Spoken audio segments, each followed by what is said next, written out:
This video is brought to you by WorldSoccerShop.com, offering the world's largest selection of authentic jerseys and apparel for both club and country. Hey guys, Josh from SoccerReviewsForYou.com, bringing you a comparison video today between the 2014 Adidas F50 Adizero and the 2015 Adidas F50 Adizero. Old model, new model. In today's video, we're going to be comparing all of the major differences, talking about the weight, the traction, the touch, as well as how these things fit and feel on feet. I know a lot of you guys are trying to decide between either of these two models, and this video should help you out. Of course, if you guys want as much detailed information as possible, check out the full written detailed reviews on my website, both of which are linked down below in the description of this video. And with that being said, let's get right into the comparison. To start things off, let's talk about the weight, because that really has been the main selling point for the F50 Adizero ever since it was first created in 2010. Now, what we're going to be doing here is comparing the weight of the 2014 and 2015 models in real time using this scale.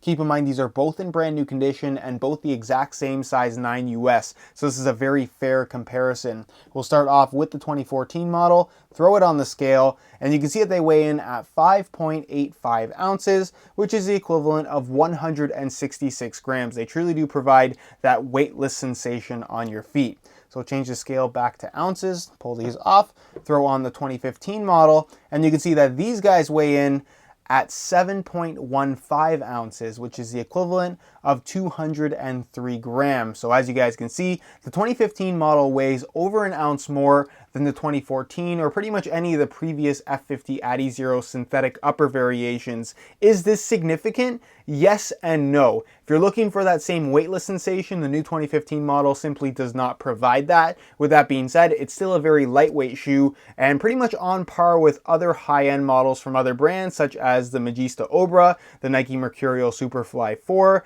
the Nike Hypervenom Phantom, as well as the current Puma Evo Speed 1.3 in synthetic. So like I said, this is still a lightweight shoe. It just isn't as light as previous models. With that being said, in comparison to previous models, you do get more of a solid construction and just a more solid feel to the boot overall, which I definitely think can be viewed as a positive. It's just really up to you to decide whether or not you prefer having something as light as possible or something a little bit more solid, but at the same time being nice and lightweight as well. That's really the major difference here between the 2014 and 2015 models. If you really want that weightless sensation, probably pick up some of the older shoes while they're still available. Whereas if you don't mind having a little bit of extra weight for the sake of comfort and just a more solid feel on your feet, then the 2015 model definitely will do the job for you. Just know that there is definitely a weight difference between the two. Aside from the weight, the biggest performance difference you're going to notice between the 2014 and 2015 models of the F50 Adizero is traction.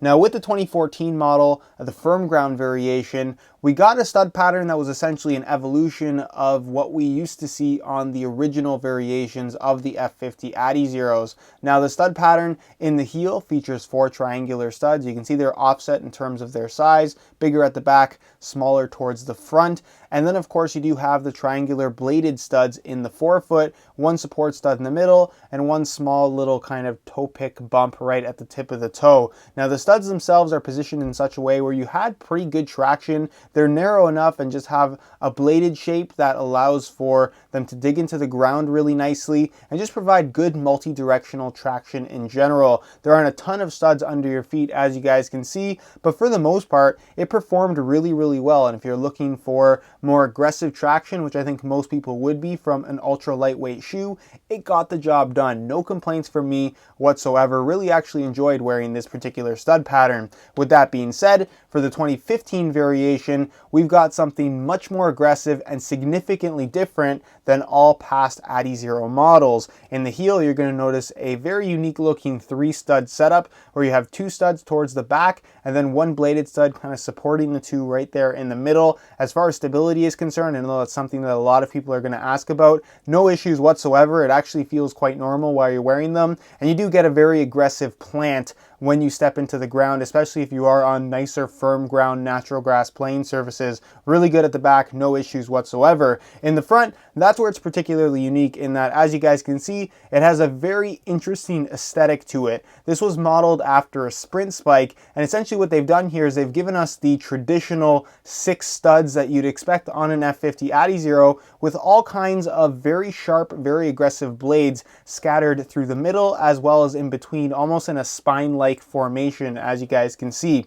So the studs themselves are similar in positioning as well as the angle. You can see that they kind of mirror each other, but they're a little bit smaller in size. They actually match what we found on the F50 Adizero Crazy Light. That particular stud pattern didn't work out too well, but with this particular variation, because of all the studs in between, it actually grips the ground extremely well. It's very, very aggressive traction, especially when you're accelerating in a forward direction, pushing off this way using all of these bladed studs through the middle, that as you guys can see, they're very narrow and actually pretty sharp to the touch. So they dig into the ground extremely well, providing good multi-directional traction. And you're also going to notice that the studs themselves are ever so slightly shorter in comparison to what we found on the previous F50. They're actually a little bit short in general, just in comparison to most firm ground stud patterns. And because of that, it's a little bit lower to the ground, but there's no sacrifice in grip whatsoever, which means you get plenty of traction while still maintaining tons and tons of stability. So it has that nice kind of close to the ground feel, but like I said, no loss of traction whatsoever. And overall, I'm just very, very impressed with what Adidas has done here.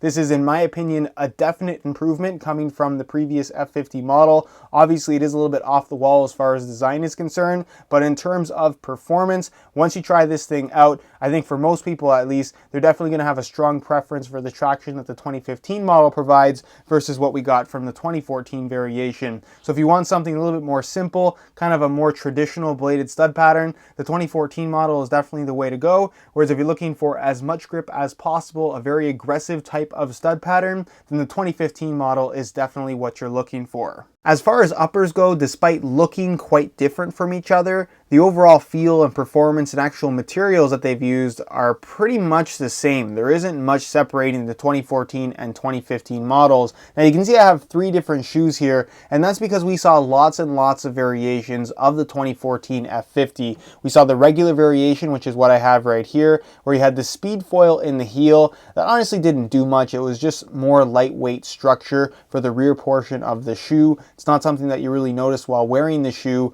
And then of course the front half is made from that hybrid touch material, which is thin, soft synthetic that really does provide a premium barefoot feel on the ball. We also did see messy variations of the 2014 F50 that featured hybrid touch across the entire upper. Again, this did not impact the overall fit or feel or touch that the 2014 F50 provided. And then of course, most recently, we got the messy 10.1, which essentially is a rebranded variation of the 2014 F50. Again, no difference here whatsoever as far as touch is concerned. Hybrid touch synthetic all over, very soft, very comfortable, very, very premium. Now for 2015, again, they really haven't changed much. They've given us a 100% hybrid touch synthetic upper, with the major variation here coming in the form of the dribble text texturing on the surface of the upper. Now again, with the 2014 variations, the dribble text varied in terms of how it was placed on the shoe. On this particular variation, or these colorways, you can see you have it